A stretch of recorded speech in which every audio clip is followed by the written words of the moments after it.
Saya akan menyampaikan mengenai pengertian pemerintah yang baik dan bersih.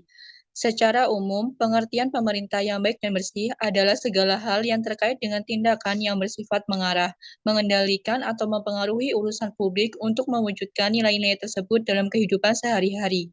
Sedangkan secara khusus, pengertian pemerintah yang baik dan bersih adalah perwujudan nilai-nilai luhur dalam mengarahkan warga negara melalui wujud pemerintah yang suci dan damai.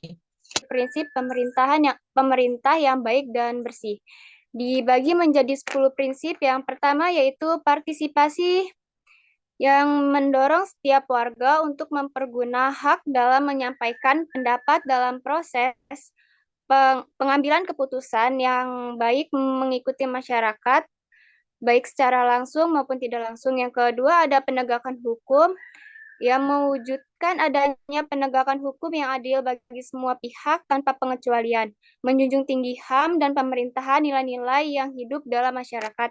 Yang ketiga ada transparansi, yaitu menciptakan kepercayaan timbal balik antara pemerintah dan masyarakat melalui penyediaan informasi dan menjamin kemudahan di dalam memperoleh informasi yang akurat dan menandai.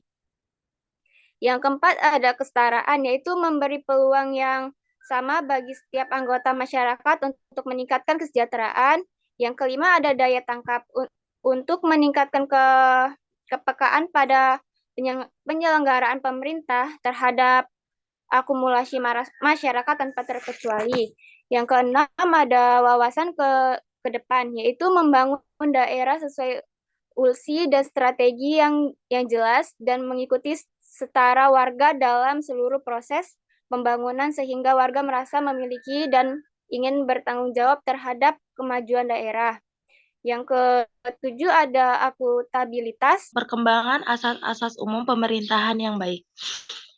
Asas yang baik menurut Undang-Undang Nomor 28 Tahun 1998 ada 7. Yang pertama ini adalah asas kepastian hukum.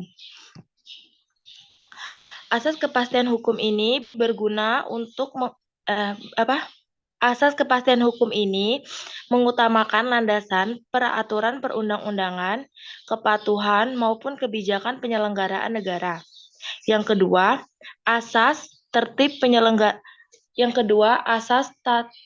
penyelenggaraan negara. Nah, asas ini itu berfungsi sebagai landasan keteraturan, kecocokan, hingga keseimbangan pengadilan penyelenggaraan negara. Yang ketiga ada asas kepentingan umum. Nah, asas kepentingan umum ini berfungsi untuk mendahulukan kesejahteraan umum. Ada 3 pilar tata kelola pemerintah yang baik. Yang pertama, pemerintah berperan mengarahkan atau memfasilitasi kegiatan pembangunan untuk menciptakan kondisi politik, ekonomi, dan sosial yang stabil, membuat peraturan yang efektif dan berkeadilan, menyediakan public service yang efektif dan akuntabel, menegakkan hak asasi manusia, melindungi lingkungan hidup, dan mengurus standar kesehatan dan standar keselamatan publik. Yang kedua, swasta berperan sebagai pelaku utama dalam pembangunan, yaitu untuk menjalankan industri, menciptakan lapangan kerja, menyediakan insentif bagi karyawan, meningkatkan standar hidup masyarakat, memelihara lingkungan hidup, menaati peraturan, transfer ilmu pengetahuan dan teknologi kepada masyarakat, dan untuk menyediakan kredit bagi pengembangan UKM. Yang ketiga, masyarakat berperan sebagai pemeran utama, yaitu untuk menjaga agar hak-hak masyarakat terlindungi.